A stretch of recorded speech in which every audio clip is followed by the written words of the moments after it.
Bueno, bienvenidos. Vamos a dar continuidad al video previo en el cual hice un repaso de lo que es la notación sigma, que es una notación que le permite a uno expresar sumas de manera compacta.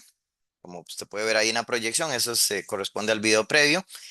Y toda esa antesala de este video lo vamos a utilizar ya para definir el objeto denominado integral definida. Les comento que la motivación histórica de lo que es la integral surgió en generalizar el concepto de área que uno está acostumbrado a asociar con figuras planas con frontera recta. Por ejemplo, un cuadrado, calcular el área de un rectángulo, a un triángulo, a un polígono regular, a un polígono irregular. Todas esas figuras son figuras poligonales y eso por definición implica que tienen lados y los lados por definición son segmentos, eh, valga la redundancia, segmentos rectos. ¿Ok? Entonces resulta que en algún momento se planteó la interrogante geométrica, oye, ¿qué pasa si yo tengo una figura como la que usted está viendo en este momento en pantalla, en la cual tengo un área que está determinada entre la recta vertical x igual a A, esta que está aquí es x igual a A, la recta vertical x igual a B, esta frontera es recta y esta frontera es recta. Las tres son rectas, pero esta frontera no. Resulta que una de las fronteras es una cierta función y igual a f de x. Entonces la pregunta es, ¿cómo podemos calcular esa área? Y entonces hablamos del concepto de área bajo la curva o área bajo la gráfica de una función.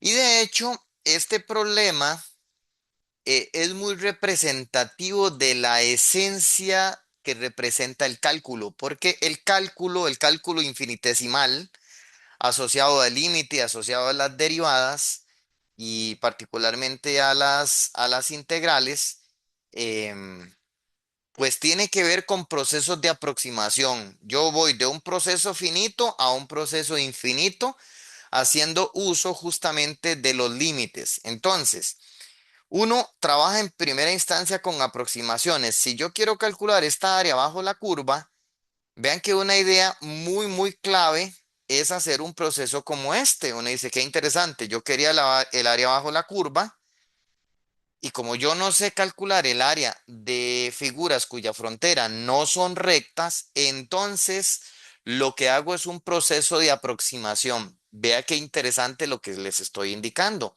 En este momento yo acabo de dibujar cuatro rectángulos que quedan por debajo de la curva. Este rectángulo va a tener área 1, este va a tener área 2, área 3 y área 4. Claramente, si yo sumo esas áreas, o sea, si yo sumo A1, A2, A3 y A4, pues esa suma me da una aproximación a la suma que representa el área bajo la curva. O sea, me da una aproximación a S, donde S estoy pensando que es el área bajo la curva. Usted puede decirme, claro, es una aproximación, profe, porque aquí donde usted va a hacer puntitos, todo esto, todas estas zonas que estoy marcando con puntos rojos, son zonas que se están perdiendo. Es decir, generaría una aproximación, pero lógicamente me falta todas esas zonas para yo poder completar el área bajo la curva de manera exacta. Ahora, y aquí está el principio del cálculo. Resulta que esto que está aquí, esa aproximación es una aproximación deficiente porque apenas estoy utilizando cuatro rectángulos. Cuatro rectángulos, pero ¿qué pasa si yo paso de 4 a 8? Con solo pasar de 4 a 8, la precisión, obviamente, me dice, profe, sigue teniendo problemitas aquí, sigue teniendo problemitas. Claro que sigo teniendo problemas, porque apenas estoy usando 8. pero la aproximación aquí tiene mucha más calidad que la aproximación de acá. Entonces, este proceso de haber encajado más rectángulos es un proceso de aproximación. Entonces, lo que induce es una idea intuitiva de qué pasa si en lugar de pasar de 4 a 8, ahora metemos 16, 32 o metemos 100 o vamos a un extremo. ¿Qué pasa si usted dice en lugar de encajar 16, encajo 1000? Para usted ya encajar 1000 rectángulos aquí, los rectángulos tienen que ser muy delgados para que se apilen entre ellos uno a la par del otro. Entonces, ¿qué es lo que pasa? Que mientras los rectángulos son más grandes, la aproximación es de menor calidad. Y uno dice, ¿tiene lógica? Sí, sí, vea, se lo explico acá. Vea, usted tiene toda esta pérdida de calidad. Toda esa pérdida de calidad tiene, por ejemplo, en ese rectángulo. Con solo, observe, con solo que yo agarre ese rectángulo y lo parta en dos, entiéndase, partirlo en dos, hacer esto, ponga muchísima atención. Por ejemplo, meter uno aquí y ahora meter otro aquí. Vea, con solo haber hecho eso, de pasar de uno a dos, entonces esta parte de aquí ya dejó de perderse, ahora sí es parte de los rectángulos. Entonces la precisión mejoró porque ahora la pérdida solo estaría aquí y ahora la pérdida solo está aquí. Entonces esta idea es totalmente clara. Entre más rectángulos yo vaya encajando, ellos van a tener que ser más delgaditos y ellos se van a ir apilando ahí y la precisión va mejorando. Entonces, este proceso de encajar más y más es lo que vamos a denominar en este contexto un proceso de aproximación a través de sumas de Riemann. Así se llama, un proceso de aproximación a través de sumas de Riemann. Y esto se vuelve un proceso completamente iterativo, porque yo puedo seguir haciendo lo mismo. Yo ahora puedo decir, ah, ahora esos dos verdes, a su vez lo voy a partir en este y este otro de aquí. Los parto en estos dos. Y otra vez gané precisión. Y agarro el de aquí, lo parto en este y este. Y siga en ese proceso. Entonces, entre más y más y más y más usted vaya refinando, refinar implica meter rectángulos cada vez más y más delgaditos, la aproximación va mejorando en calidad. Entonces, teniendo esta intuición, vamos a pensarlo ahora en general y este proceso general es lo que va a dar origen a lo que se llaman las sumas de Riemann, que luego las voy a encaminar a un proceso de integración. Entonces, ¿qué es lo primero que hay que hacer? Póngale mucha atención. Lo primero es, bueno, tomar una función que para efectos de no complicarme, voy a pensar que es una función continua. Advierto que el concepto de integración es mucho más amplio, puede trabajarse con funciones no necesariamente continuas, pero para efectos de este curso voy a pensar en funciones continuas. Me dice, ok, profe, está bien. ¿Y qué sigue? Bueno, usted tiene el intervalo que va de A a B, que es donde usted va a hacer el proceso de aproximación. Permítame arreglar un momentito porque esa línea la tiré a mano alzada. Esas líneas punteadas las tiré a mano alzada y se ven muy feas. Estaban todas torcidas. Entonces voy a tratar de mejorar un poquito el asunto. Ujú. Ahí está, pues, aunque no está perfecto, pero está un poquitico mejor. Y el de la izquierda, pues, no está tan malo. Ok, entonces, ahí donde estoy, ¿qué es lo que voy a hacer? Lo que voy a hacer es lo siguiente. Lo que voy a hacer es construir lo que se denomina una partición del intervalo A, B. Eso es lo que voy a hacer, una partición del intervalo. Y si usted me dice, profe, ok, ¿qué es una partición? Mira, una partición es un subconjunto finito del intervalo A, B. O sea, lo que yo voy a agarrar, lo voy a decir con términos intuitivos. Lo que voy a agarrar es una cantidad ordenada de números empezando en A y terminando en B. Entonces voy a agarrar el primer número, le voy a llamar x sub 0 y el primer número es A. ¿Ok? el segundo número es x1, el segundo número es x2, en algún momento paso por un xy, luego sigo un xy menos 1, en algún momento paso por el xy y así hasta que llegue a un xn. Me dice, profe, ok, y este xn tiene que ser el b. Perdón, sí, lo dije bien, pero escribí mal. Tiene que ser el b. Ok, tiene que ser el b. Entonces, ¿cuántos números usted está tomando aquí? Uno dice, vea, si vas haciendo conteo, cuente conmigo.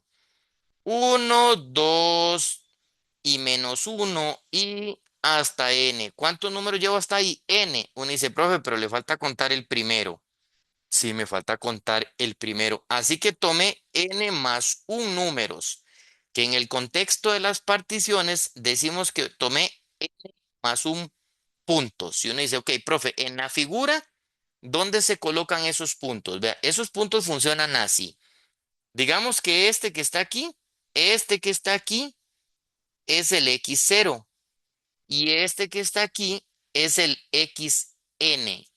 Y todos los demás lo que generan es una partición del intervalo. Entonces, uno dice, ¿y dónde quedan los otros?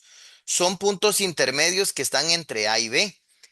Dice, profe, ¿tienen por qué estar igualmente separados? No, uno puede estar aquí el x1, luego el x2 estar más separado, luego aquí el x3 estar bien mucho más flaquito, y luego puntos suspensivos. En algún momento por acá está el xy menos uno, por aquí está el xy.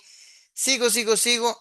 En algún momento por acá llego y por aquí está el xn menos uno y hasta que llego al último que es el xn. Entonces, como usted puede ver, esos x son puntos que quedan exactamente entre A y B. Lo único que vamos a exigir a esos puntos es que estén ordenados. ¿A qué me refiero ordenados?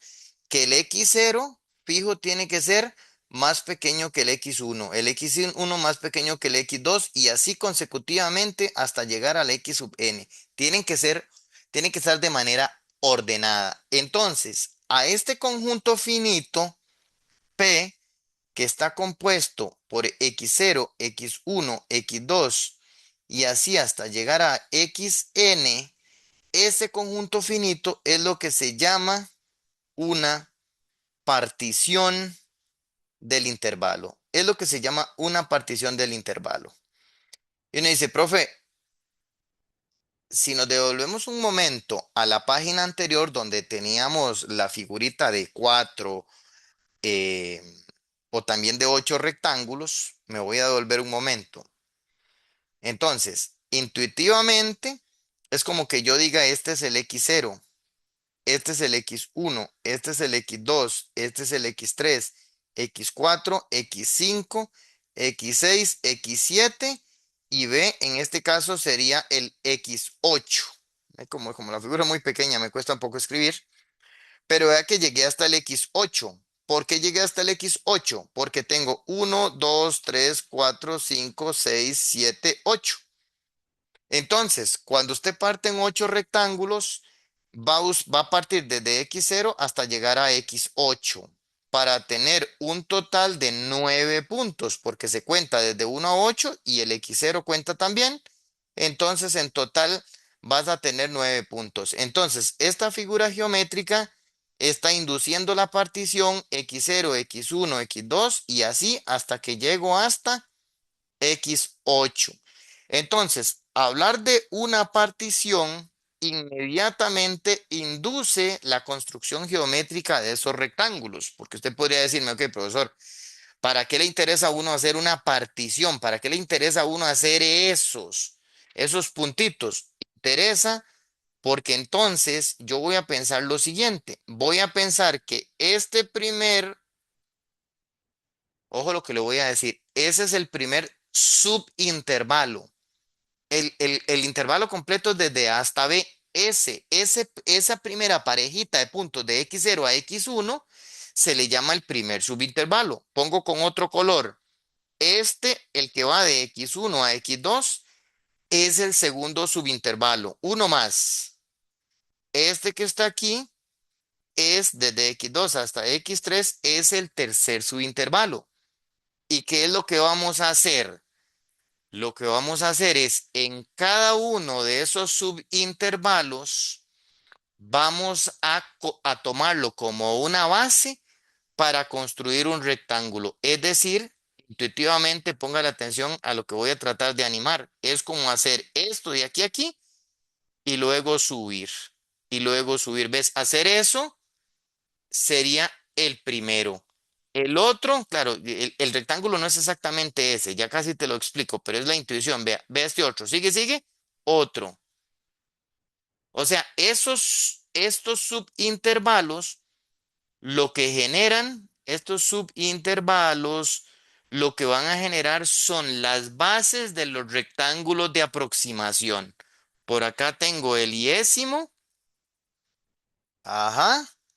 Y pues aquí si quieres dibujamos uno más con otro color. Voy a ponerle verde. Este es el último. Este es el último.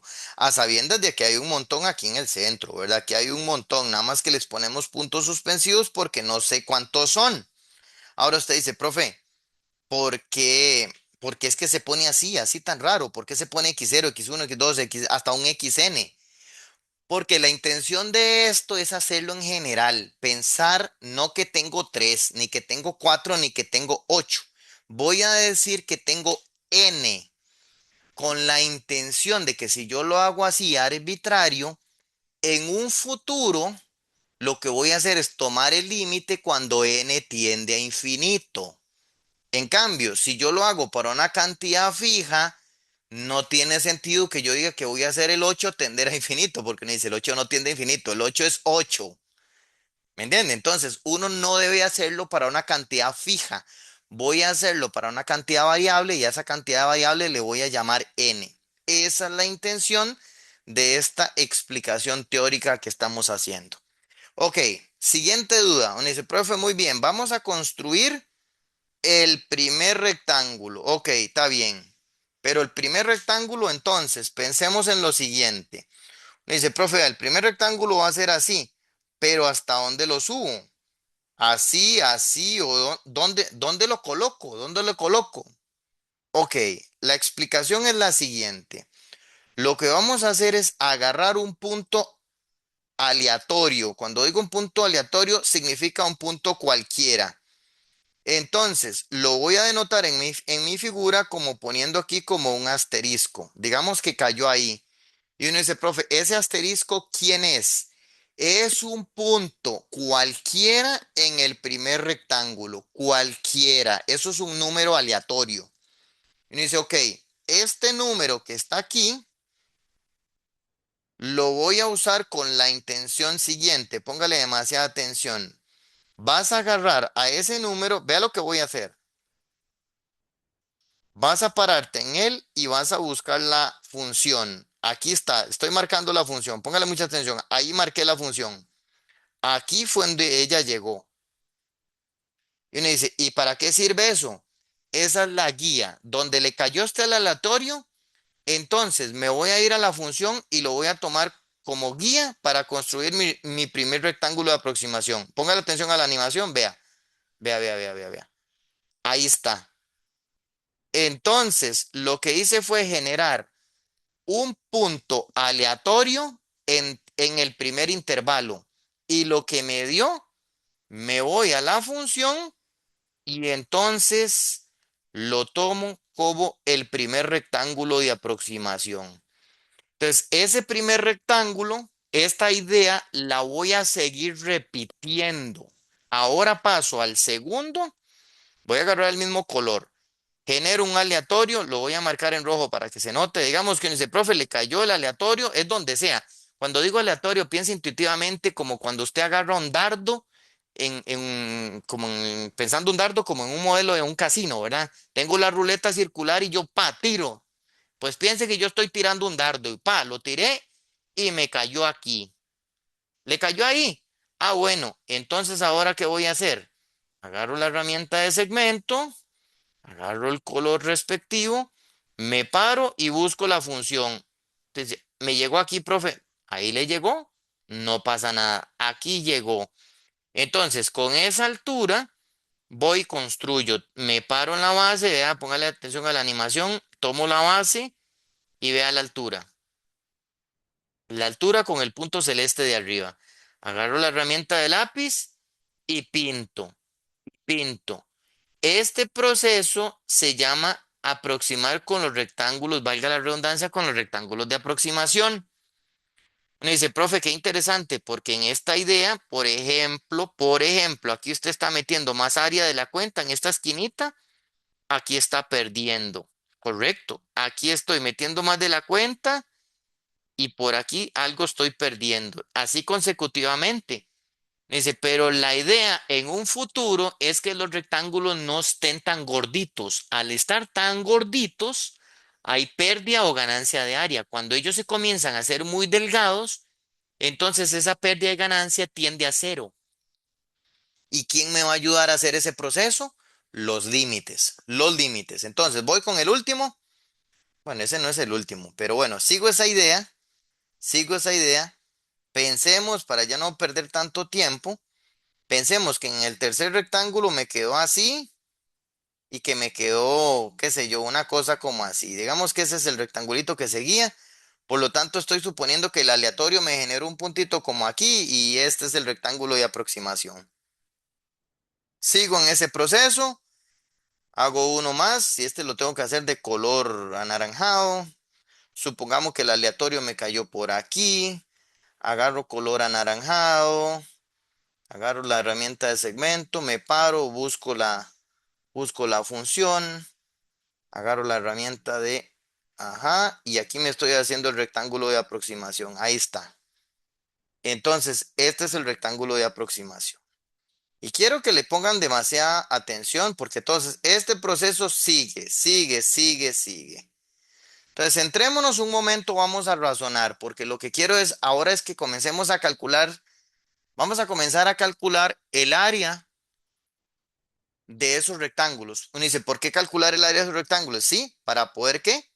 Para poder sumarlos. Yo lo que quiero es sumarlos. Entonces, vamos a insertar una página. Vamos a decirle por aquí, insertar una página. Voy a agarrar esta figura. Voy a agarrar esta figura, me la voy a llevar. La voy a pegar por acá.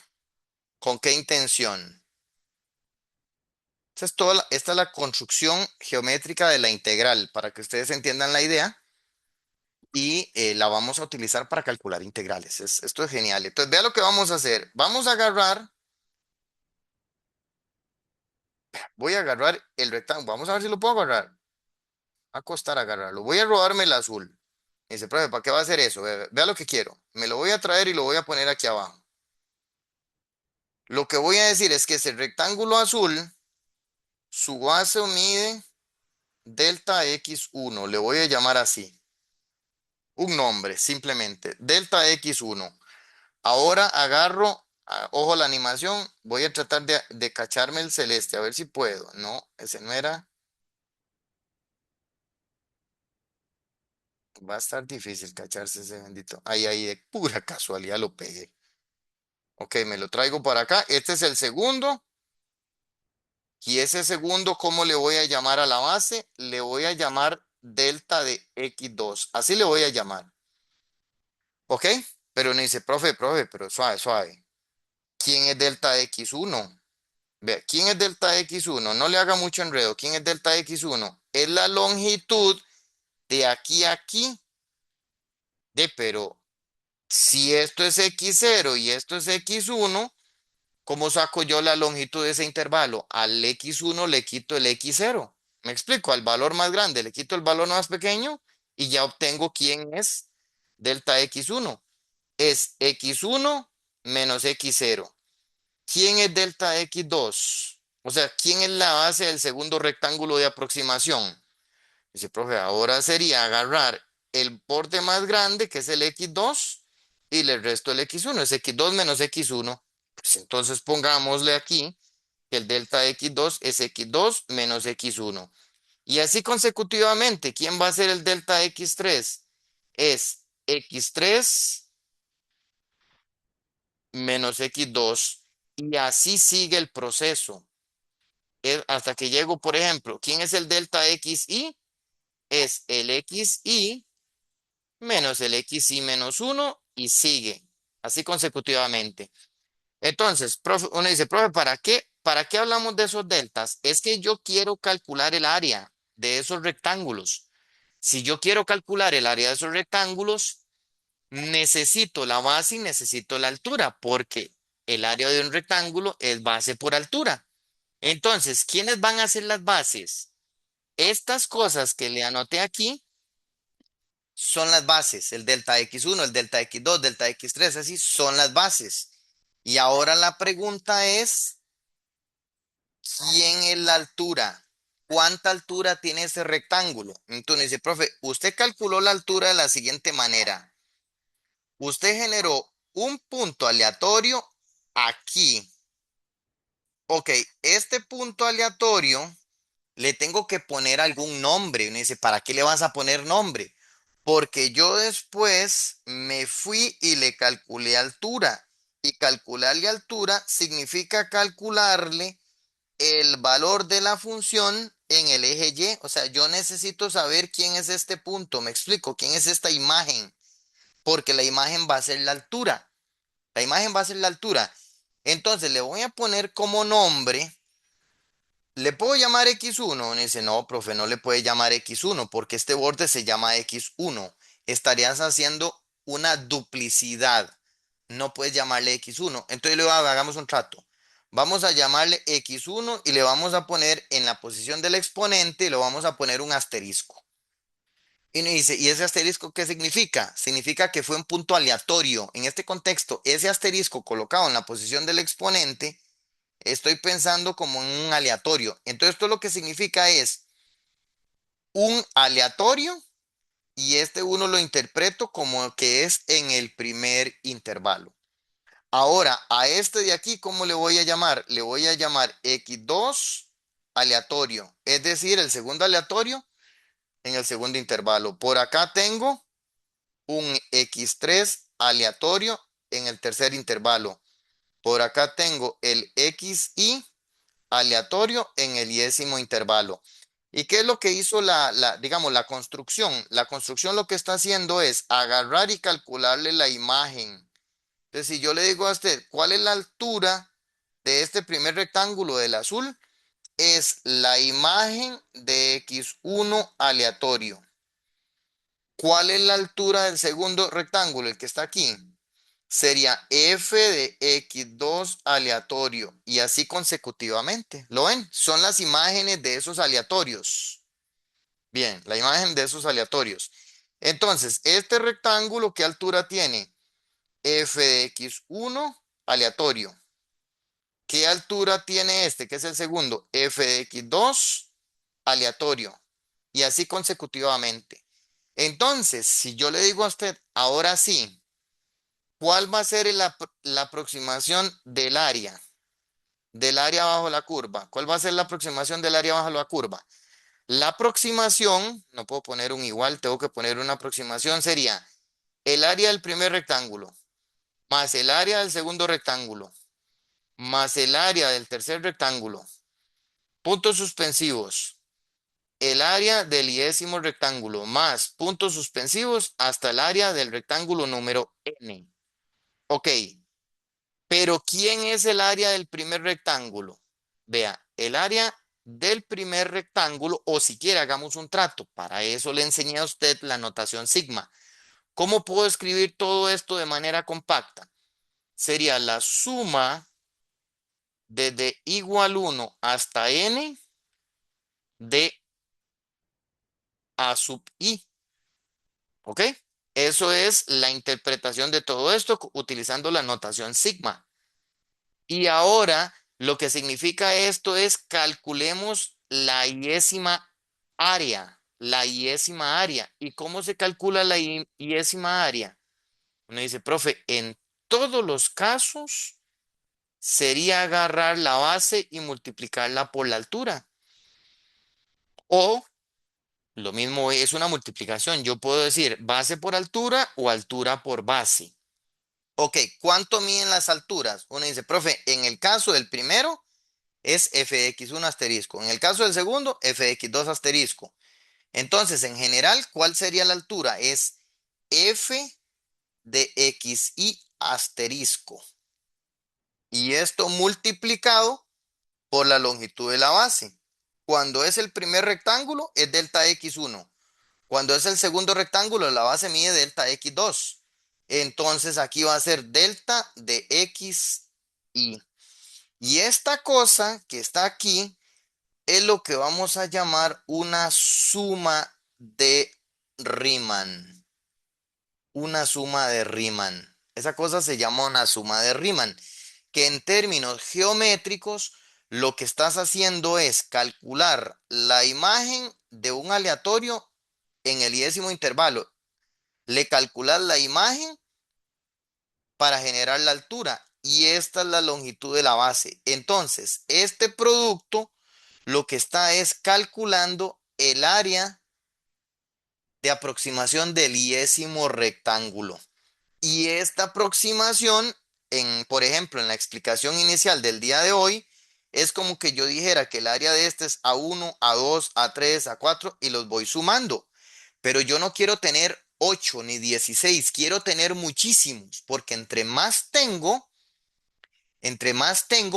la precisión va mejorando. Y entre más coloco, de hecho, piénselo intuitivamente, entre más coloco, véalo así.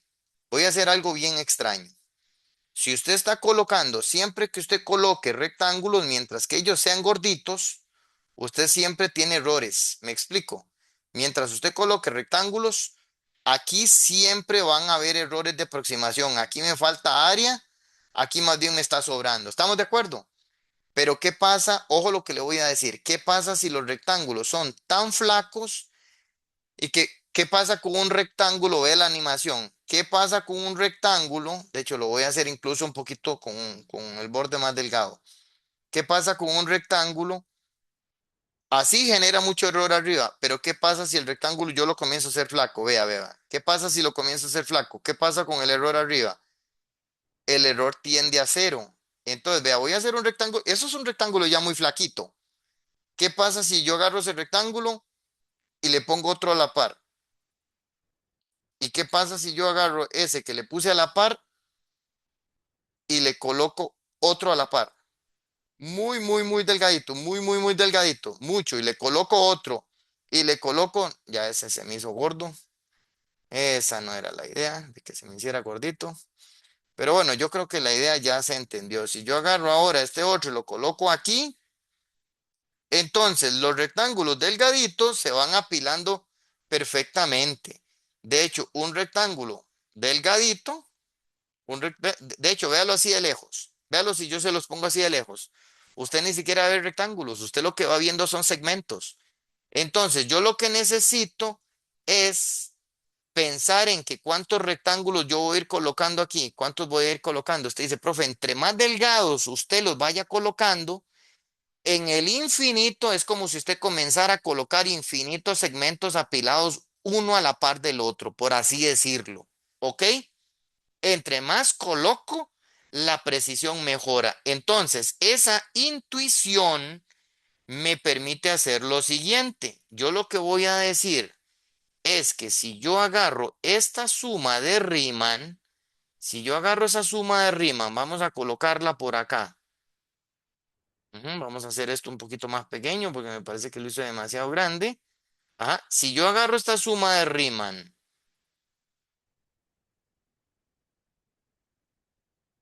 e indico que le voy a colocar un límite, ese límite intuitivamente lo que va a hacer es empujar la cantidad de rectángulos para que cada vez haya más. Y uno dice, profe, ¿el límite de qué? Ok, un abuso sería que yo ponga límite cuando n tiende a infinito. Eso no es correcto. Estrictamente hablando, no es correcto. ¿Por qué? Porque póngale atención a la explicación. Si yo tengo el intervalo aquí de A a B y yo digo que yo lo que voy a hacer es irlo partiendo, uno lo que quiere es esto, es ir partiendo, pero partiendo todo. Si yo nada más digo que quiero tener infinitos, Ya yo podría hacer que este no lo parta más y que me dedique solamente a partir aquí, aquí, aquí, aquí, aquí, aquí, aquí, aquí, aquí, sigo, sigo, sigo y sigo y cada rato metiendo más y más y más y más y más y más. Y sigo parte y parte y parte y parte. Y uno dice, profe, ¿y este pedazo no le hago nada? Ah, uno dice, ah, entonces no es suficiente con decir que n tiende a infinito, porque entonces usted puede meter aquí infinitos, pero esta parte no hacerle nada. Y uno no quiere eso, uno necesita que todo se vaya partiendo desde A hasta B, o sea, que no pase esto que le acabo de explicar. ¿Cómo se logra reparar eso? Se logra agregando una notación matemática que no te voy a hacer mucho enredo. Se dice que la norma de la partición tiene que tender a cero. Así se escribe matemáticamente. Se escribe que la norma de la partición tiene que tender a cero. Y lo que te voy a mencionar intuitivamente, una norma, lo que está invocando es lo siguiente. La norma lo que hace es agarrar todas estas bases, el delta x1, el delta x2, el delta x3, agarra todos ellos, ¿ok? Agarra al delta x1, agarra al delta x2, al delta x3, al delta x4 y así consecutivamente toma todos los deltas hasta que llegue al delta xn, todas las bases. Y lo que dice es que la norma, permítame correrlo, la norma, la norma de la partición es el máximo de todos estos números, el más grande de todos esos números. Entonces, escuche bien la explicación porque esta parte del curso sí es bastante teórica. Esto lo que quiere decir es, cuando yo pongo aquí que la norma tiende a cero, lo que estoy exigiendo es el, que el más grande de todos estos números tiene que tender a cero. Escuche lo que yo estoy diciendo. Tengo puros números positivos porque todos estos deltas son las longitudes de las bases de los rectángulos. Así que todos estos números son positivos. Todos son positivos. Y yo con esta notación lo que estoy diciendo es que el más grande tiene que tender a cero. Si el más grande tiene que tender a cero, eso implica que los más pequeños también, porque estoy hablando de números positivos, ¿ok? Entonces, esta notación lo que hace es evitar que pase lo que me estaba pasando hace ratos, en el cual un intervalo se me quedó gordote y los demás se comenzaron a hacer más chiquitos. Eso no lo permite, porque le estoy diciendo que el más grande tiene que tender a cero, o sea, tiene que hacerse pequeño. Esa es la explicación teórica del por qué aquí se coloca esa notación, el límite de la norma. Y resulta que esta cosa que está aquí es lo que me va a dar el valor exacto del área. Esto es el valor exacto del área. Ujú.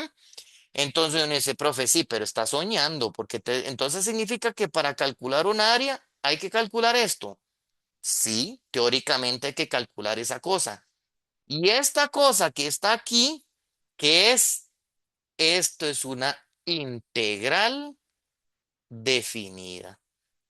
Una integral definida. O sea, ¿qué es una integral definida?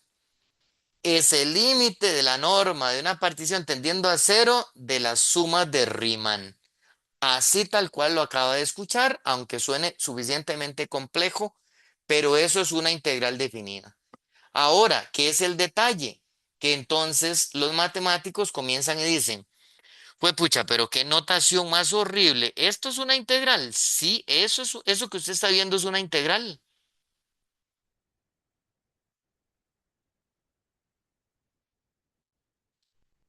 Si esta cosa que está aquí es una integral con su cara horrible, si eso es una integral, entonces llegan probablemente, no sé si un matemático, un físico, no lo sé. Alguien pues llega y dice, vea, inventemos una notación, porque ya esta está suficientemente horrible. Inventemos una notación más noble para las integrales. Pero le repito, Esto es una integral. Eso, el límite de una suma de Riemann. Eso es una integral. Pero llega y dice, no, no, vea, ponga la atención a la esencia. Por culpa de que es una suma, usted sabe que le expliqué en el video anterior que esta es la notación sigma. Esta es la notación sigma que significa suma. Entonces, adoptemos un símbolo que parezca una S. Vea por qué es ese símbolo. Este símbolo es escogido como una analogía a una S. ¿Y por qué una S? Porque esto es una suma de Riemann, porque la integral es el límite de una suma de Riemann. Ok, bien. ¿Y de dónde a dónde estamos haciendo el proceso de la integral? Uno dice, profe, vea, la integración se estaba haciendo de A a B. Ah, se está haciendo de A a B. Entonces, en la notación, digamos que la integral va de A a B, porque ahí es donde estamos haciendo el proceso. Por culpa de estas imágenes que calculé, vamos a decir f de x, ¿ok? Y por culpa de, que por cierto, aquí cometí un error porque aquí era f de, no, sí está bien, no, sí es perfecto, no, sí está bien. Y por culpa de este delta x y escribimos el diferencial de x. Entonces, la definición formal de una integral que muchos de ustedes ya se han topado en los cursos de física, la definición formal de este objeto es esta cosa que está aquí. Es eso, es el límite de una suma de Riemann. Esa es la definición, perdón, esa es la definición de una integral. Y por supuesto que ahora la duda del millón es, ok, profe, ¿y cómo se calcula? Porque eso está demasiado volado. ¿Cómo se va a calcular esto? Ah, ok. Entonces ahora lo que les voy a hacer es una explicación de cómo se va calculando. O sea, yo lo que estoy haciendo es un camino teórico de cómo es que va surgiendo el proceso de la integral. Y si usted me dice, profe, yo ya he integrado en los cursos de física y así no es. No, es que en los cursos de física se brincan unos cuantos años de evolución del cálculo. Me explico. Yo le estoy contando a usted esa evolución y no es una cuestión solo de cultura general. Esto hay que saberlo y también te lo van a evaluar. Entonces lo advierto por aquello que no se me desmotive. En el video también te lo van a evaluar. Entonces usted necesita saber encarecidamente cómo se calcula porque me van a poner a hacerlo así. Entonces resulta, voy a devolverme un momento. Voy a devolverme un momento y le voy a comentar lo siguiente. Vamos a ver. Aquí, por cierto, tenía abajo en esta página, ¿ves? Donde tenía el resumen de todo, después de toda la explicación que hice, aquí tenía la imagencita del libro donde dice que es una integral. Ahí está. Eso lo acabo de escribir. ¿Ok? Bueno, entonces vamos a contestar el cómo se calcula. Y no se desespere, vamos a ir evolucionando poco a poco hasta que lleguemos a ejemplos concretos de cómo te lo van a evaluar.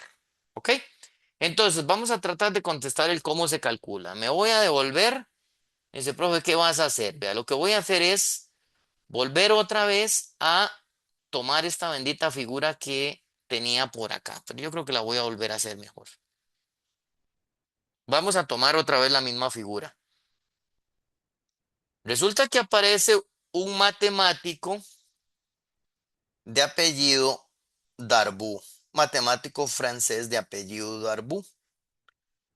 Y Darboux demostró que no es necesario estar haciendo este proceso que yo les decía de los dardos. Da- la definición general plantea que usted tiene que tomar un aleatorio en este intervalo, luego tomar un aleatorio en el que sigue y así consecutivamente. Darboux lo que demostró es que como vamos a tomar en algún momento la cantidad de intervalos va a crecer y la cantidad de rectángulos va a crecer hasta el infinito, Entonces, vea la intuición que es bastante lógica. Si yo le digo que estoy de aquí a aquí y voy a agarrar un aleatorio, ese aleatorio puede caer en un montón de partes, ¿sí o no? Pero si yo ahora le digo a usted, pero el rectángulo lo hice más chiquitito, ahora también puede caer un montón de partes. Pero si el rectángulo se va haciendo muy delgado de tal manera que ahora desde aquí a aquí, algo que usted ni vea, parece una H, entonces si yo me alejo, ya ahora la precisión totalmente aumenta, los puntos están ahí metidos. Entonces lo que te quiero decir es que en el momento en que usted toma la cantidad de rectángulos tendiendo a infinito, el extremo derecho y el extremo izquierdo se van a tender a topar entre sí. Esto se va a cerrar. Entonces, el extremo izquierdo y el extremo derecho va a tender a hacer lo mismo. Uno va a tender a fusionarse con el otro. Es lo que yo les decía en la intuición de que si yo tengo un rectángulo, el extremo izquierdo y el extremo derecho son muy diferentes, pero vea la animación. ¿Qué pasa si lo comienzo a hacer más delgado? ¿Qué pasa con el extremo derecho y el izquierdo? Sigo. Y uno dice, profe, ahí ya se volvió indistinguible para mí. Ya yo veo como que si fuera como un segmento. Es correcto. Entonces, Darboux lo que dijo Bea es, entre muchas otras cosas, pues fue un matemático muy brillante que aportó mucho al análisis. Es lo que dijo Bea, es, no es necesario estar tomando puntos aleatorios. Te puedes suponer que el aleatorio te cayó en el extremo izquierdo, que te cayó en el extremo derecho o en un punto intermedio. Siempre va a dar lo mismo, porque en el infinito, cuando el rectángulo se haga muy delgado, el rectángulo tiende a convertirse en un segmento. Entonces, dejo de hablar de extremo izquierdo, de extremo derecho o de puntos intermedios, porque al fin y al cabo todo tiende a lo mismo. Entonces, Darboux lo que hizo fue lo siguiente, lo que dijo es, vea, vamos a hacer algunas cosas para simplificar los cálculos. Vamos a suponer que la partición es regular. Vea, primera distinción que tomó Darboux. Vamos a tomar partición regular. ¿Y qué significa que la partición es regular? Y Darboux probó que si tomo una partición regular da lo mismo que para particiones generales. La partición regular lo que va a suponer es que la distancia de aquí a aquí es la misma de aquí a aquí y de aquí a aquí y de aquí a aquí. O sea, ahora todos los rectángulos van a tener exactamente el mismo ancho. Todos van a tener el mismo ancho. Eso es la idea de una partición regular. ¿Ok? Y me dice, profe, ¿y qué gano con eso? O sea, ¿qué gano? Decir que este es el X0, que este es el X1, que aquí está el X2, aquí está el X3 y así consecutivamente. ¿Qué ganas? Que ahora no hace falta que usted me diga que esta base mida delta X1. Esta base le puede llamar delta X y a esta delta X y a esta delta X. A toda le puede llamar delta X. Ya no hay que hacer distinción delta X1, delta X2, delta X, no, a todo le puedo llamar delta X. Y ese delta X lo podemos calcular porque resulta que el delta X ahora es una partición regular. ¿Cuánto mide desde A hasta B? El rectángulo entero, ¿cuánto mide? Mide B menos A. Si yo al valor más grande le resto el valor más pequeño, me da la longitud de todo el rectángulo, de toda la base grandota.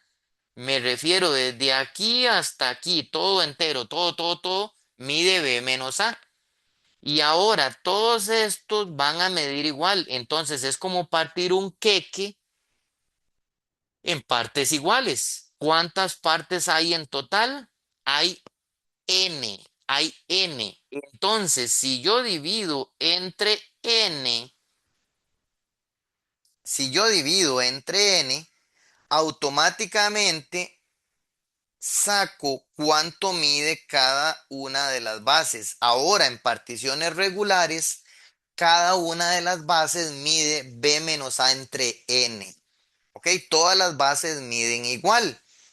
Y agregándole a esto, tengo algunas ventajas. ¿Por qué tengo una ventaja? Vea, ponga mucha atención, cosa que antes no la tenía.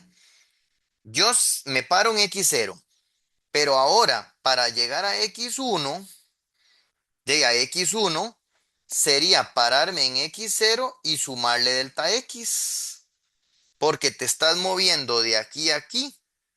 ¿Y cuánto está aumentando? Delta x. Por eso es que puedo decir x0 más delta x. ¿Y ahora quién es x2?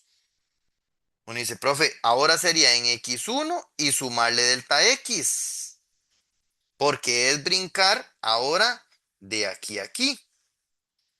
Pero ¿quién era x1? X1 era x0 más delta x más delta x. Es decir, ¿quién es x2? Es x0 más delta x. Y esto lo que induce es un razonamiento. ¿Cuál es el razonamiento? Que en lugar de pensar en que brinco de aquí a aquí y luego de aquí a aquí, haga un solo salto de aquí a aquí, de dos veces delta x. Y si llego al delta 3, al x3, sería brincar desde aquí hasta aquí, con tres veces delta x. Ok, entonces vea que vamos haciendo una fórmula general. ¿Quién es x3? Es x0 más tres veces delta x. ¿Y cuál es la forma general? La forma general es que ¿quién es x sub i? Es x0 más i veces delta x, con delta x igual a b menos a sobre n. ¿Ok? Y tenga esto en mente porque cuando ya hago los cálculos lo voy a necesitar. ¿Ok? Claro, esto implica que todo este contexto estoy metido en dónde? En particiones regulares. Si usted dice partición regular, está suponiendo una partición regular. Me dice, profe, muy bien. Y ahora, ¿cómo es el asunto de la altura? Vea, lo que dice Darboux es que no nos compliquemos la vida. No nos compliquemos la vida. En lugar de estar generando aleatorios, párese en cualquier parte. Y yo convenientemente me voy a parar siempre. Permítame para hacerlo un poquitico más grueso.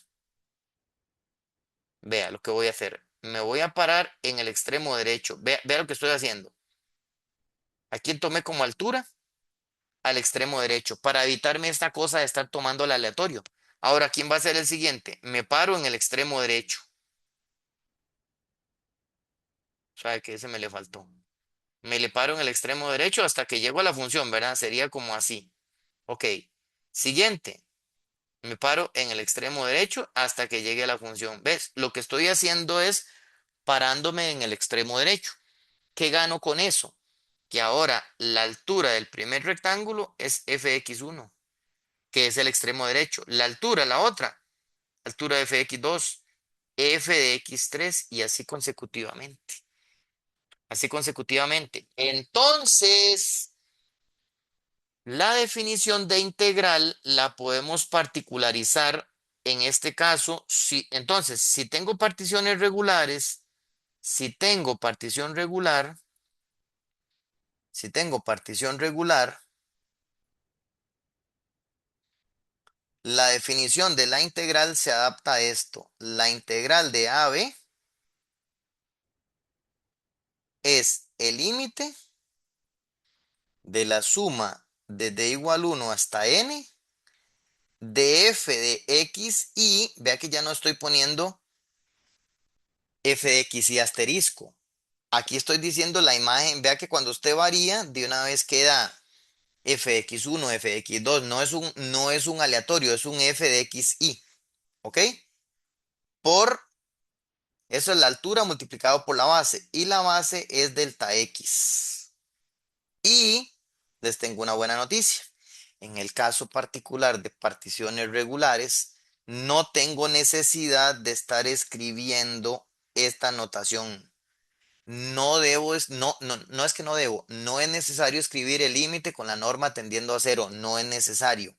En el caso de las particiones regulares, decir que la norma tiende a cero es equivalente a decir que el n tiende a infinito, donde n es la cantidad de intervalos. Entonces, en lugar de escribir esta notación, vamos a escribir esta. Pero esa notación es solamente válida cuando tienes particiones regulares. Y entonces, para efectos prácticos, Darboux demostró que esta definición de integral es suficiente. Y esta definición de integral sí me permite calcular. Este proceso de cálculo es calcular mediante sumas de Riemann, mediante sumas de Riemann. Y vamos a pasar a hacer un ejemplo.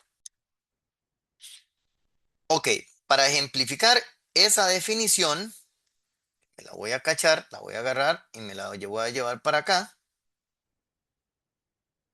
Vamos a hacer un ejemplo concreto. Vamos a redactar un ejercicio. Un ejercicio que diga como lo siguiente. Ejercicio. Ejercicio. Entonces, vamos a poner calcule la integral de -1 a 2 de 1 más 2x de x. Si yo lo dejo hasta así, usted dice, profe, esa yo la sé calcular, porque en física las calculamos y todo. Y hasta la sé hacer en la calculadora. Sí, pero yo le voy a agregar, ajá, te voy a poner aquí, mediante el proceso de sumas de Riemann. Mediante el proceso de sumas de Riemann. Entonces, ya no se vale el cuentito de que lo hago como me enseñaron en física o con la calculadora, sino que hay que hacer todo un proceso constructivo para poder aplicar esta definición. Y ese proceso es de cuidado. La primera vez que usted lo ve, es un proceso que te va a resultar engorroso. La segunda vez también, la tercera ya comienza a ser más repetitivo. Y después cuando ya usted se pone a practicar, usted dice, ah, siempre se hace igual. Ya comenzás como a automatizar. Entonces, que no se le coma la desesperación si es la primera vez que usted ve una explicación como esta. Entonces, voy redactando lo completo.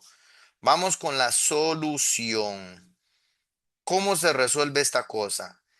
Y para efectos de una evaluación, si a mí me corresponde calificarle, yo voy a esperar una estructura muy similar a lo que le voy a redactar acá. Si comienzas a omitir partes, eso hace que la prueba se vuelva incompleta. Y eso me obliga a bajar puntaje, ¿verdad? Entonces vea cómo voy a comenzar. Vamos a decir, considere, para poder utilizar la parte de arriba, tenía que ser con particiones regulares. Entonces, considere una partición regular del intervalo. En este caso, como la integral va de -1 a 2, entonces del intervalo de -1 a 2. Eso es, considere una partición regular del intervalo de -1 a 2. Entonces, en este caso particular, lo que tendríamos es una partición x0, x1, x2. Por en algún momento paso por el xy-1, paso por el xy y sigo hasta llegar al xn, donde este primer fulano es el -1 y el último es el 2. Y los demás son los puntos intermedios. Ok, vamos a calcular. Ajá, ok, ahora tenemos que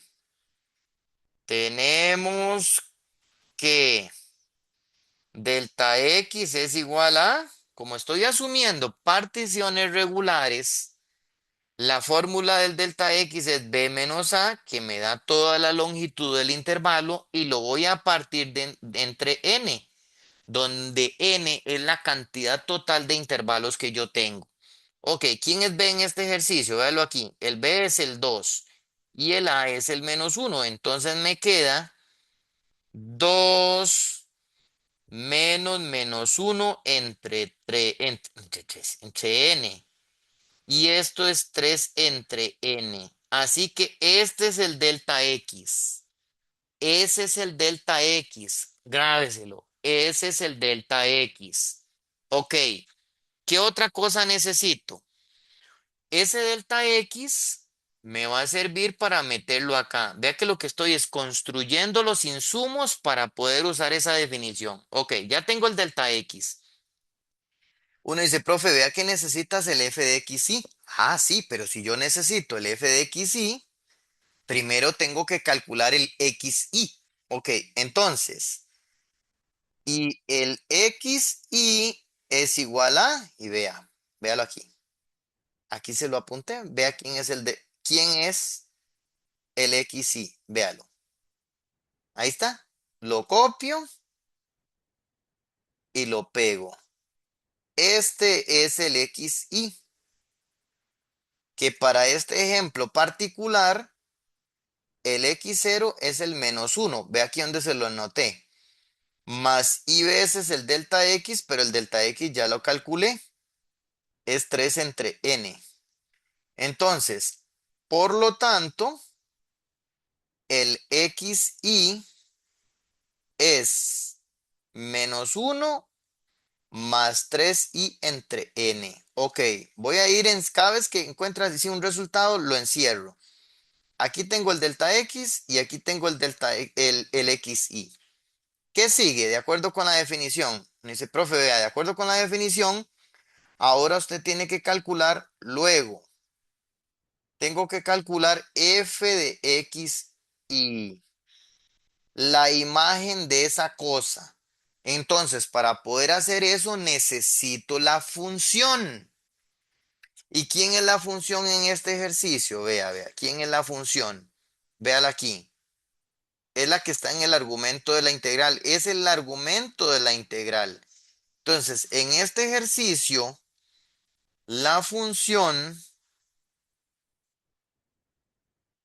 es, a ver, 1 más 2x. Véala ahí donde está. Ahí se está viendo. La función es 1 más 2x.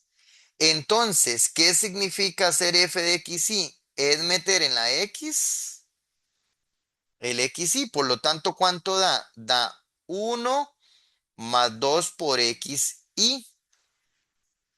Y esto es 1 más 2 por, vea quién es el x y. Sustituya. Es -1 más 3i entre n. Y si yo distribuyo ahí, puedo simplificar más, porque esto me quedaría 1 menos 2 más 6i entre n. Es decir, por lo tanto, f de x y es -1 más 6i entre n.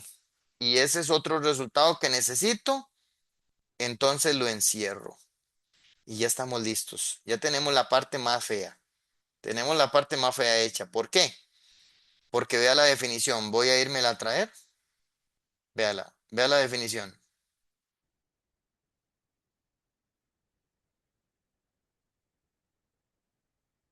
De hecho, va a ser un trato. Voy a eliminarla de aquí arriba para poder correr todo el ejercicio, tener más espacio y al fin y al cabo aquí tengo la definición. Ok, perfecto. Voy con moradito. Entonces, esto sería el límite, ahora sí, es el límite cuando n tiende a infinito de la suma desde igual 1 hasta n de f de x y, es esto, voy a sustituirlo, sería -1 más 6i entre n multiplicado por delta x. ¿Y quién es el delta x? Lo hago pequeñito para que lo recuerden. Arriba está, arriba, ve, ya se asomó el delta x. Véalo aquí. ¿Quién es el delta x? Es el 3 entre n. Entonces aquí tengo que multiplicar 3 entre n. Y esta suma hay que simplificarla. Por eso es que en el video previo, aquí lo tengo en el mismo documento, vea. Por eso es que en el video previo yo hice cálculos así. A tal punto que voy a venir a robarme estas fórmulas porque las voy a necesitar. Pues por eso, esto es una cuestión de depender de las cosas de videos previos. Voy a pegarla aquí porque voy a necesitar esa fórmula. Vamos a ponerla aquí, chiquitica, ahí está. ¿Ok? Vamos a recortarla más, recortarla más. Aquí está chiquitica en una esquina porque las voy a necesitar. Entonces, queda esa suma. Ponga atención a lo que le voy a decir. Observe que el índice de la suma es i. Por lo tanto, este 3 entre n es una constante. Puedo sacarla, pero tenga mucho cuidado. Este 3 entre n se puede sacar, pero se puede sacar de la suma. Del límite no, porque la variable del límite es n. Entonces, esta cosa sería el límite cuando n tiende a infinito de 3 entre n por la suma de estos dos, pero con lo que les expliqué en el video previo se puede separar la suma desde igual 1 a n del menos 1 más la suma desde igual 1 a n del 6i entre n. Lo que hice fue separar, ya habiendo ya sacado, lo que hice fue separar esto como dos sumas. ¿Ok? Y esto se parece demasiado a lo que fui explicando en el video previo. Esto es el límite al infinito de 3 entre n por ¿cuánto da esta suma? Esto es sumar menos uno más menos uno más menos uno más menos uno n veces. Esa suma da menos n. Y en esta otra suma, yo puedo sacar el 6 entre n de la suma. Simplemente saqué el 6 entre n de la suma. Y ahí donde estoy, observe. Esto sería el límite. Cuando n tiende a infinito, de 3 entre n por menos n más 6 entre n por, y esta, le aplicas esta fórmula que está aquí arriba. ¿La ves? La suma de Gauss, esta. Entonces, esa suma la voy a cambiar por n más 1 sobre 2. Vea que ya me quité todas las sumas. Tengo que simplificar y calcular el límite. Entonces, observe. Está claro que este n se cancela con este y que este 6 con este 2 se cancelarían a sabiendas de que me queda aquí un 3 vivo. Ok, ¿a qué simplifica el límite entonces? Límite cuando n tiende a infinito. Si yo distribuyo este 3 entre n me quedaría menos 3. Ajá, que es distribuyendo aquí el primero con el primero. Y en el otro, me dice, profe, en el otro le quedaría más 9 por el 3 por 3. Le queda el n más 1 dividido entre ¿qué? Dividido entre n. Que es la distribución de este contra este da menos 3. Y de este contra el segundo término daría 9n más 1 entre n. N por el n que tengo aquí afuera, ¿verdad? Y ya terminamos, porque por nuestra experiencia del cálculo, como es un n tendiendo a infinito, sabemos que esta fracción, el n más 1 entre n, tiende a 1. Por lo tanto, este límite da menos 3 más 9, que es 6. Y se acabó. Por lo tanto, la integral de menos 1 a 2, la integral que me pusieron a calcular, de menos 1 a 2, de 1 más 2x de x, tiene que ser 6. Y le repito, usted puede decirme, profesor, esto está terriblemente complicado, yo lo sé hacer más fácil. No, aquí no es cuestión de si usted lo sabe hacer más fácil, yo también lo sé hacer más fácil. El punto es que cuando a usted le pidan hacer una integral por definición, esto es lo que el autor está esperando que usted haga. Extendamos nuestra explicación con este nuevo ejemplo. Vea que me están pidiendo calcular la integral de menos 2 a 3 de este polinomio cuadrático. 1 menos x más x al cuadrado de x. O sea, ahora vamos a calcularlo mediante sumas de Riemann. ¿Ok? Que como usted ya vio es un proceso un poquito engorroso. Entonces, usted calcula integrales de esta manera solo si está en una prueba y explícitamente le dicen que lo calcule mediante el proceso sumas de Riemann. Y si usted dice, profe, y si no me lo dicen, Se usa algo que se llama el teorema fundamental del cálculo, que eso se lo voy a enseñar próximo video. Ahí le voy a enseñar el teorema fundamental del cálculo, que es el que me va a permitir calcular de manera rápida integrales sin pasar por la suma de Riemann.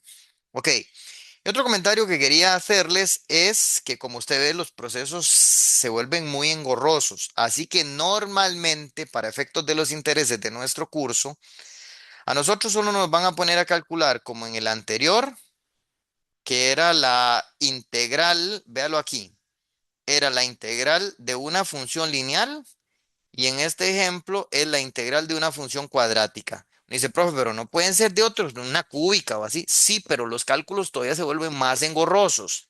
Entonces, por una cuestión de evaluación, nuestro curso se va a limitar a la integral, por definición me refiero, de funciones lineales o funciones cuadráticas. Y hay integrales de otras funciones, sí, claro, hay funciones que puede traer senos, cosenos, arcotangentes, raíces, un montón de tonteras, pero ya uno no las hace por definición, sino que las hace con el teorema fundamental del cálculo, que es una vía rápida. ¿Ok? Bueno, pero bueno, en este proceso de hacerlo por definición es tan mecánico, por así decirlo, hay mucho que entender, pero hay muchas partes que esto es como si fuera un machote. Entonces, agarré la prueba anterior, esta que ya les expliqué, y la limpié. Dejé todo lo que es genérico. Observe, ¿qué es genérico? Echarse la hablada. Considere una partición regular del intervalo y voy a ir actualizando en otro color. Voy a hacerlo con otro color. Vamos a hacerlo con color anaranjadito. Ok, entonces considero una partición del intervalo. En este caso sería desde -2 hasta 3, porque aquí dice de -2 hasta 3. Perfecto. Ok, entonces el x0 es el -2 y el xn es el 3. Genial. Ahora, ¿quién es el delta x? El delta x es b menos a entre n. El b es el 3 menos el 2 que es -2. Por lo tanto, esto da 5 entre n. Genial, ya lo tengo. Ok. ¿Quién es el XY? El XY, recuerde que lo calculamos a partir de x0, que era el extremo izquierdo, que en este caso sería -2, más y veces delta x. Entonces me queda y veces 5 entre n. Entonces, ¿quién es el XY? El XY es -2 más 5y entre n. Perfecto. ¿Quién es la función? La función es, vamos a trabajar con azul de aquí en adelante, es 1 menos x más x al cuadrado. Esta es la función, ahí está. Entonces, ¿quién es f de xy? Es venir en la x, meter un xy. Ahora hay que meterlo aquí y aquí. ¿Ok? Que por cierto, aquí el cuadrado vamos a ver cómo era. Sí, es 1 menos x más x al cuadrado, correcto. Entonces, ¿quién es f de xy? Es 1 menos xy más xy elevado al cuadrado. Ok, ahora sustituyo el xy, entonces me quedaría 1 menos, abro paréntesis, -2 más 5y entre n. Ajá, perfecto. Y obviamente este ejercicio es más largo, así que voy a agarrar temporalmente, voy a bajar esto, voy a bajar esto, voy a bajar esto también, correrlo para acá. Porque necesitamos hacer unos cuantos cálculos adicionales, porque vea que aquí me va a quedar el xy,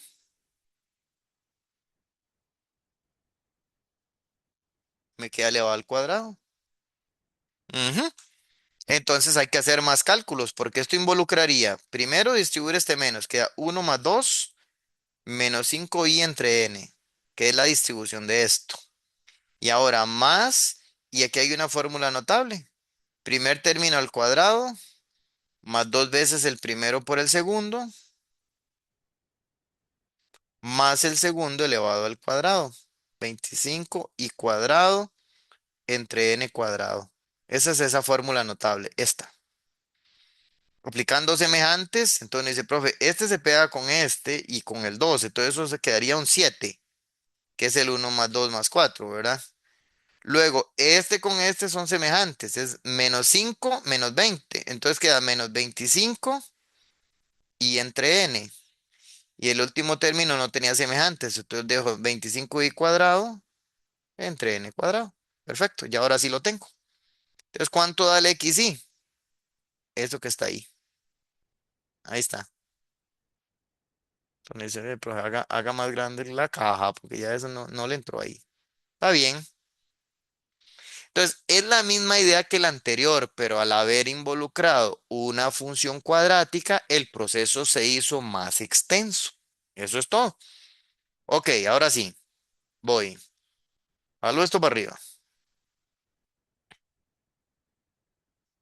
Pasemos estas sumas para acá y le damos con morado.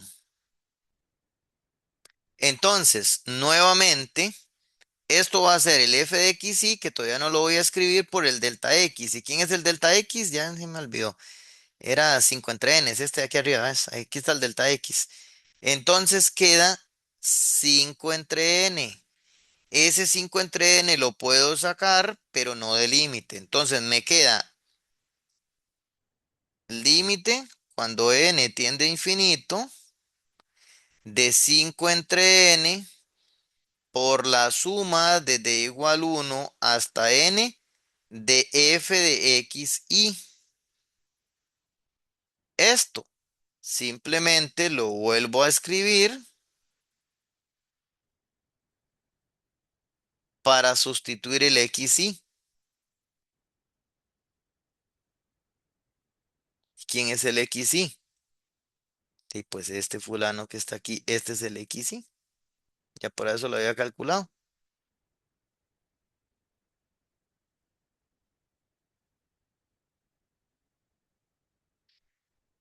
Y esto sería el límite cuando n tiende a infinito de 5 entre n por, y ahora se separa en tres sumas. La suma desde igual 1 hasta n del 7. Y ponga mucha atención para que usted también comience a ganar un poquito de tiempo. Uno dice, profe, la segunda suma es de este término. Pero nuevamente, como la variable de la suma es la i, yo voy a poder sacar este 25 entre n, ¿verdad? Sí, entonces si quiere hágalo en un solo paso. Esto sería menos 25 entre n por la suma desde igual 1 hasta n de i más, y en el otro término vas a poder sacar el 25 entre n cuadrado. 25 entre n cuadrado por la suma desde igual 1 hasta n de i cuadrado. Y ahí donde estoy, tengo que sustituir, ahora sí me las voy a ir a traer, véalas aquí donde están, porque necesito sustituir, vean, vean de tengo todo eso. Entonces, esto es el límite, cuando n tiende a infinito, de 5 entre n por, ¿cuánto da esta primera? Esta primera suma 7 más 7 más 7 más 7 n veces, entonces ella da 7n. Ok, menos 25 entre n por esta, y la fórmula ustedes la tienen, ahí está en la derecha, es n por n más 1 entre 2, más en las siguientes 25 entre n cuadrado por la de i cuadrado. Ahí está. N por n más 1 por 2n más 1 sobre 6. Y ahora lo que me hace falta es calcular ese límite que se ve muy grande, pero en realidad es un límite que uno debería poder calcularlo con mucha facilidad. ¿Ok? Con mucho cuidado, pero en realidad es sencillo. Vea por qué. Esto es el límite. Cuando n tiende a infinito, primero distribuya conmigo el 5 entre n. Al primer término simplemente daría 35.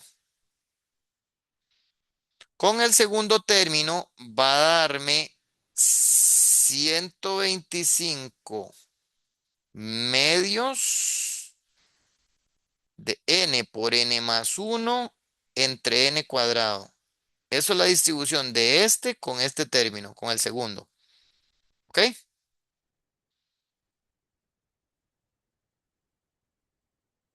Con el tercero daría 125 sextos de n por n más uno por 2n más uno entre n cubo,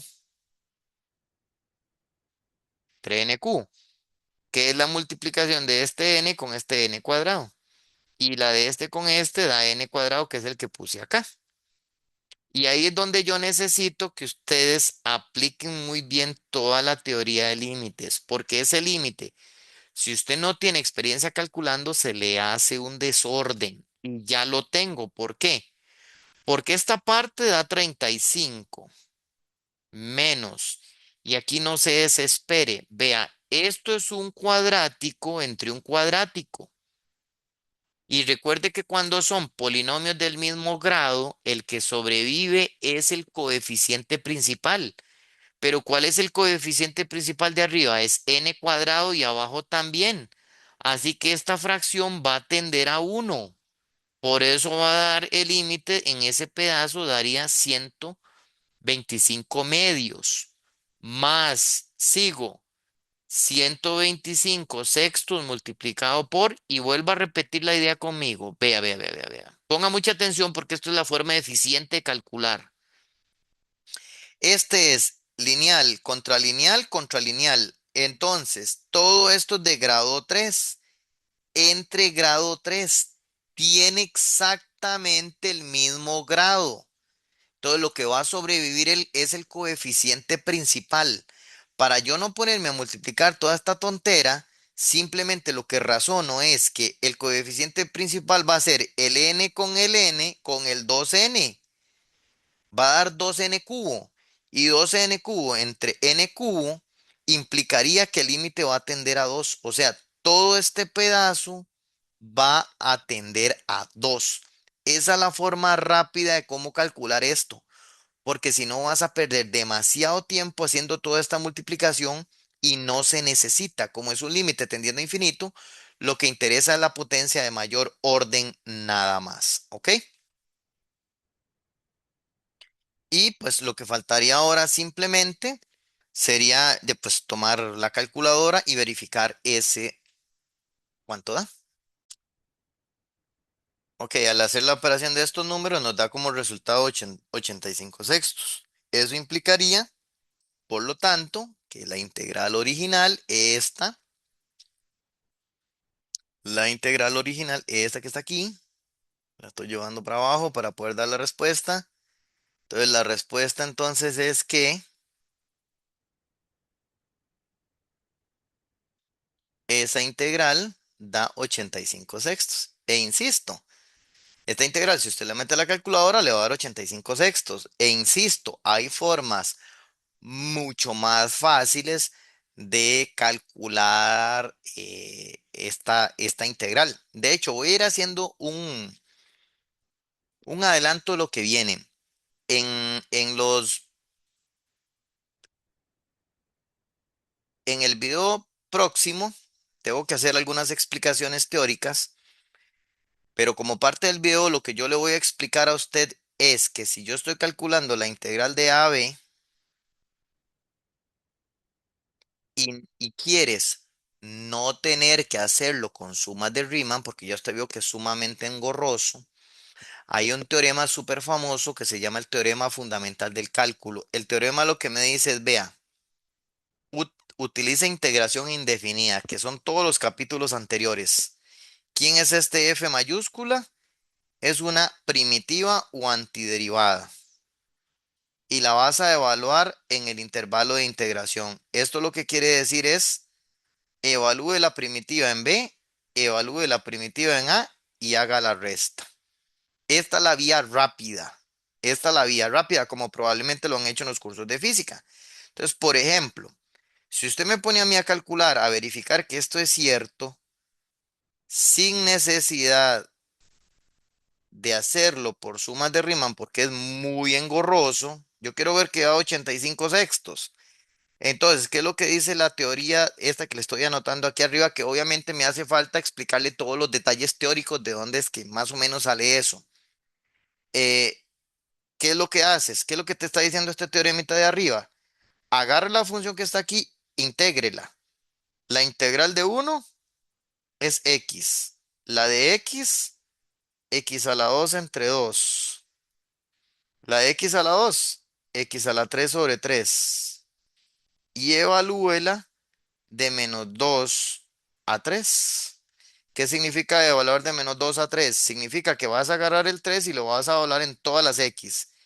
Ok, ¿cuánto es la evaluación del 3 en todas las x? Quedaría 3 menos 9 medios más, evaluándolo aquí, quedaría 27 tercios, que es 9.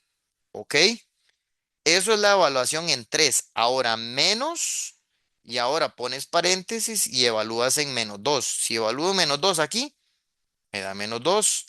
Si evalúo -2 aquí, daría -2. Y si evalúo -2 aquí, daría -8 tercios. ¿Ok? Si usted agarra esto que está aquí y se lo mete a la calculadora, tiene que darle 85 sextos. Usted puede verificarlo por su cuenta. Entonces, esta es la vía rápida. Vean qué cosa más rápida. Dice, profe, ve, esto sí me gustó y así es como yo estoy acostumbrado a hacerlo en los cursos de física. Sí, este proceso de cálculo es un proceso vía el teorema fundamental del cálculo. Entonces es donde usted comienza a decir, qué maravillas es ese teorema porque me evita tener que estar haciendo este montón de cálculos engorrosos que se generan con las sumas de Riemann, que son demasiados cálculos engorrosos. En cambio, esto es una vía rápida, simplemente con una integración, con un cálculo de una primitiva. Ok, entonces usted verifica que en efecto da 85 sextos y ahí usted dice, sí, profe, definitivamente prefiero este procedimiento en lugar de estar haciendo todo esto larguísimo. Ok, pero esto es sí, me obligan. Vamos a extender el video como para no sentir que hice solo dos ejemplos. Voy a hacer uno más. Voy a volver a hacer uno que tenga que ver con lineales. Voy a agarrar una lineal. Vamos a agarrar una amigable, vamos a agarrar una pequeñita, vamos a agarrar de 0 a 3, 1 - 7x. Eso, vamos a calcular así. De 0 a 3, de 1 - 7x. Mediante el proceso suma de Riemann. Entonces, esta vuelve a ser un poquitico más corta. Ya usted vio que en la cuadrática se extiende un poquito más, pero el proceso es el mismo. Volvámoslo a hacer y ya con eso dejamos cerrado el video. Y con la duda esta que uno dice, qué bonito, esto sí me gustó, qué bien que en el próximo video vamos a trabajar con el teorema fundamental del cálculo. Ok, vamos, hacemos una partición del intervalo. En este momento sería de 0 a 3, de 0 a 3. El x0 sería el 0, el xn es el 3. ¿Quién es el b menos a entre n? Sería 3 menos 0, es decir, 3 entre n. Perfecto. Voy completando abajo. ¿Quién es el x0? El 0. Más i veces el delta x, que es 3 entre n. Entonces, el xy en este caso es 3i entre n. Quedó hasta más chiquitico, vea. Como lo arranqué desde cero, de hecho, si a usted lo ponen a calcular desde cero, es porque lo quieren mucho. Quieren que haga muy pocos cálculos. Entonces, va desde cero. ¿Por qué muy pocos cálculos? Porque vea que en este ejercicio la función sería uno menos 7x. Esa es la función, 1 - 7x. Y pues agarrar entonces f de x y ahí sería meter 1 - 7xy. Pero aquí ni siquiera tengo por qué poner paréntesis, porque el xy no tiene ni sumas ni restas. Ven que es un cálculo muy sencillito. Entonces esto quedaría 1 - 21 y sobre n.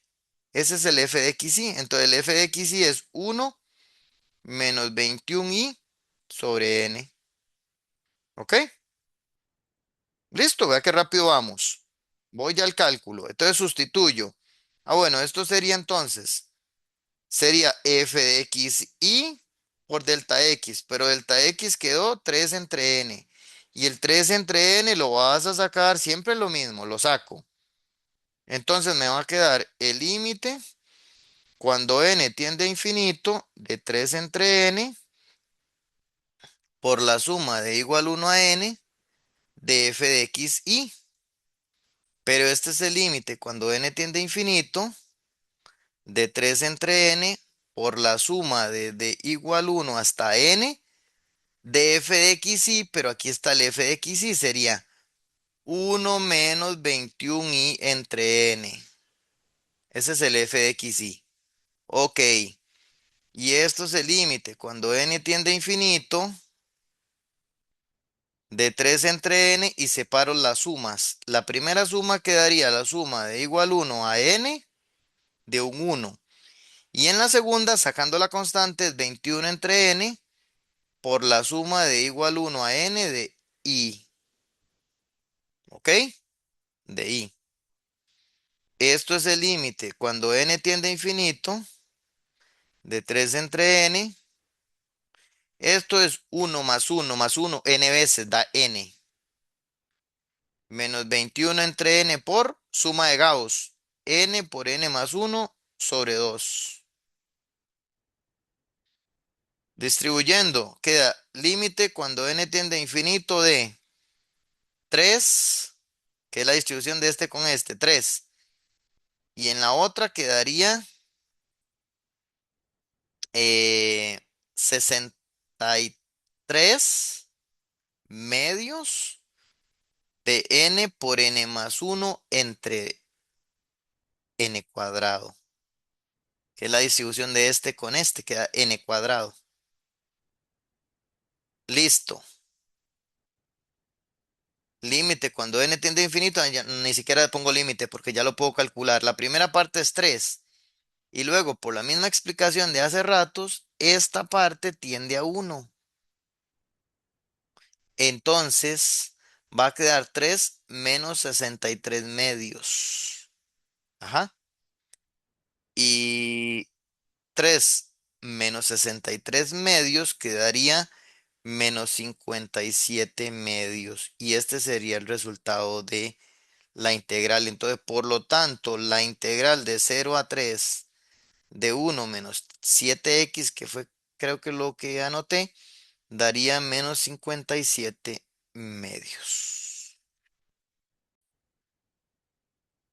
Ok, con eso entonces verificamos el valor de esa integral y con eso ya entonces quedamos bien ejemplificados de cómo es que funciona el proceso de cálculo de integrales vía sumas de Riemann. Próximo video, retomamos esta idea de un punto de vista un poco más general de cómo es que funciona el teorema fundamental del cálculo y así no tener que necesariamente hacerlo por definición con sumas de Riemann. Con eso terminamos el video.